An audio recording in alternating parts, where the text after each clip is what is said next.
Welcome to the newest episode of Beyond the Fame with Jason Fraley. I'm your host, Jason Fraley, picking the brains of the top filmmakers, musicians, and artists of our time.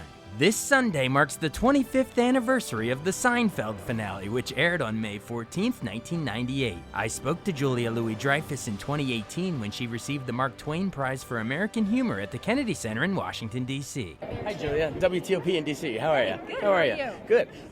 In Seinfeld, you lost a contest because of a Kennedy John, and now we're back at the Kennedy Center, winning the prize here, winning the contest.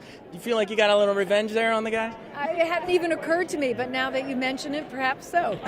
I want to know about the dance, your famous Elaine dance. How did you, as an actress, and the physical comedy of that, come up with that? Does it emanate with the thumbs and then work its way down all the way to Sweet Fancy Moses? Or I don't really recall, because it was quite a while ago, but I did stand in front of a mirror to see what physicality made me look the worst.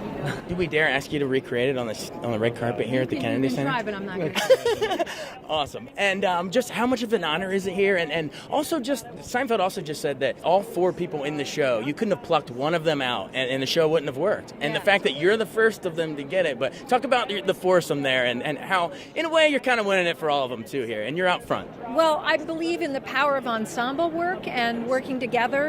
And I think that speaks to Jerry's comment. I agree with that. We were a foursome, and a forceful foursome, but I think that's true in my life with the work that I've done. I love working in ensembles and sort of linking arms with other actors to sort of carry the burden of, it's hardly a burden, but to make the show a even better thing.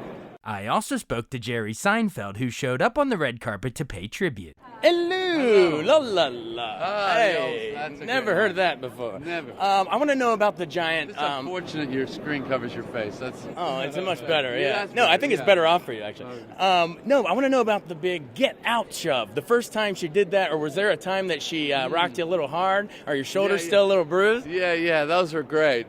I don't know how that started, but it was so funny the way she would do it. I think she just did it one time, and we just thought it was so funny. And I'm not even sure how many we did. We did a lot of them. I would love that when she would push me and I would disappear out of frame.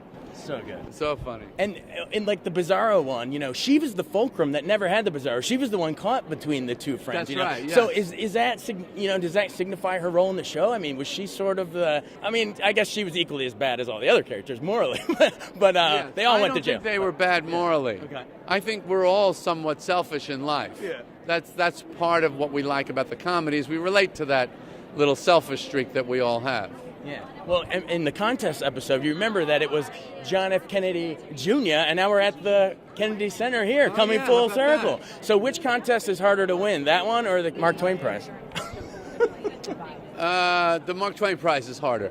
You got because you have to have a career of success to get this prize. Yeah. And you were talking about the dance earlier. You said it was her first, she nailed it on the first try. Yeah, Does it start in the thumbs and sort of emanate down the body? Yeah. So the first thing she did was that exact dance. And who came up with Sweet Fancy Moses? Full-bodied dry heave set to music. I think it was Sweet Fancy Moses was Jeff Schaefer, and Full Body Dry Heap Set to Music was mine. Yeah. To be what that show became would not have happened without her. Yes, it would not have worked. It would not. You would not have felt like the chemistry was right or the elements were right. It just, everything has to feel a certain way. Yeah, she wasn't going to read. She was just coming in to say hi. She wasn't available to do the show.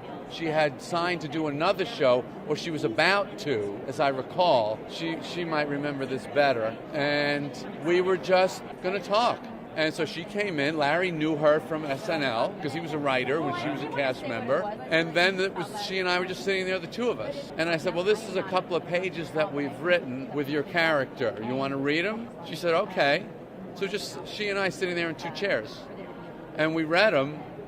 And I just went, yep, that's it. If you're asking why do certain relationships work and why do and some don't, I don't know the answer to that. It's magic. Magic happens or it doesn't happen. The trick is to know it when you see it. You can't make it, but when you see it, you got to go, that's it, stop there. That girl, that's the one. I don't think she's changed at all. I mean, she's still, she loves the, really great comedic performers love the mechanics of it. They want to get into, well, how does this bit work? Is it better if I turn like that? Is it funnier like that? Should I use this hand? Everything has to kind of be figured out. And she loves to do that. I feel that way about all the cast members. We're all like, we were in love with each other, the four of us, honestly. Absolutely head over heels in love with each other. We each thought the other three was fantastic. And that's a really nice way to work. And that's another reason I ended the show when I did. I never wanted to have anything else happen. So, we have had this amazing 9 years together. It's like a party. I don't like to be the last one to leave the party.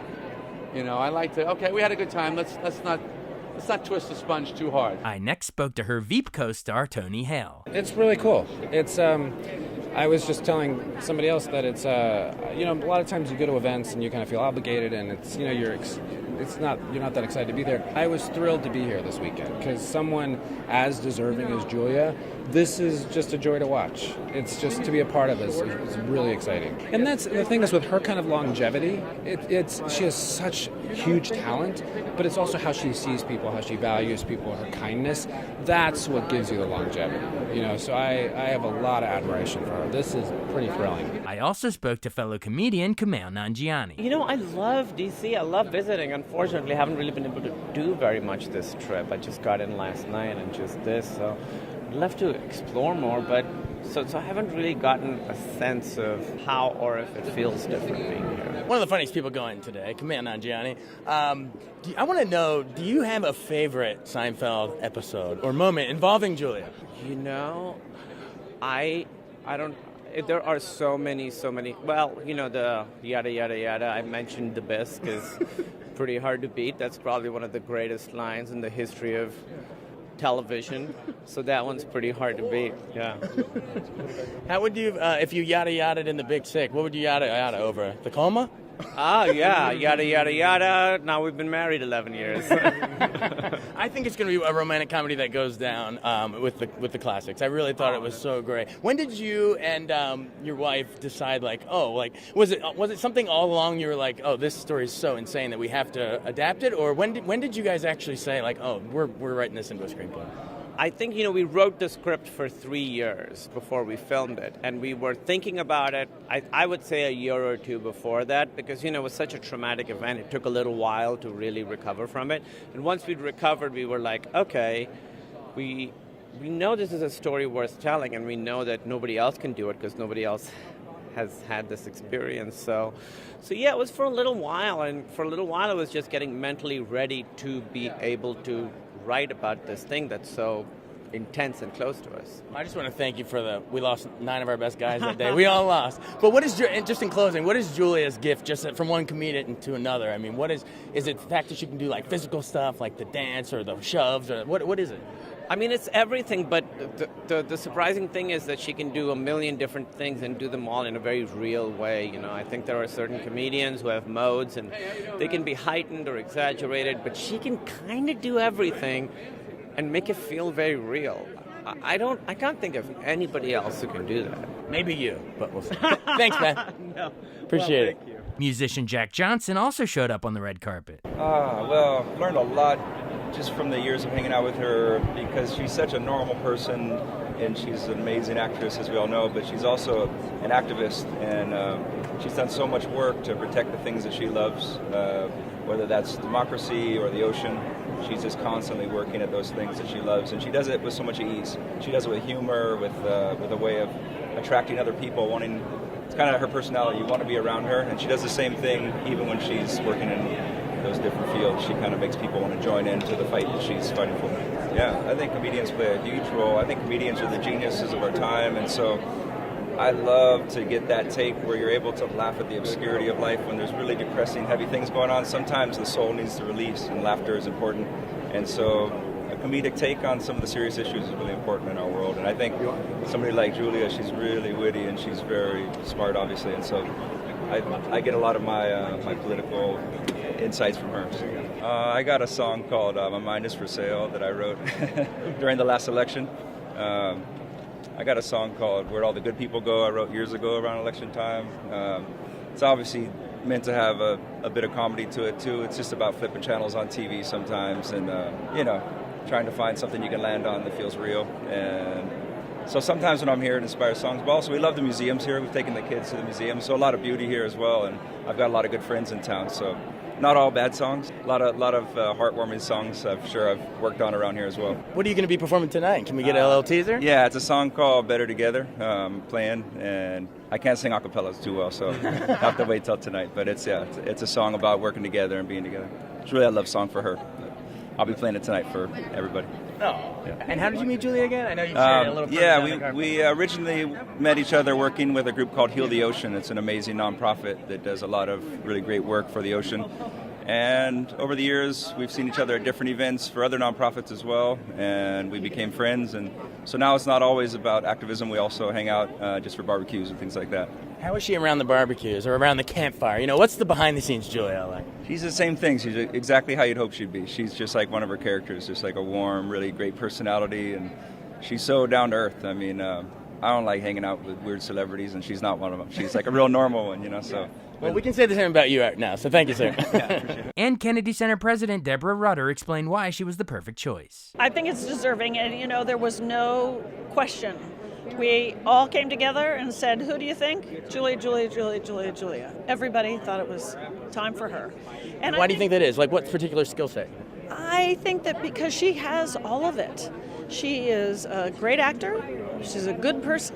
She's really funny, and she's also a leader. She's a producer. She does all of these things. So she's very natural and really beautiful and just a really great person, and we all seem to know that, don't we? And so it's really fun. We're thrilled to have her. As we sign off today, I urge you to check out the Jerry Seinfeld episode in our archives for more with Jerry, as well as Kenny Banya and Jay Peterman. Thanks so much for listening to Beyond the Fame with Jason Fraley. Our theme music is Scott Buckley's Clarion. Remember to give us a 5-star rating if you like what you hear. We'll see you next time.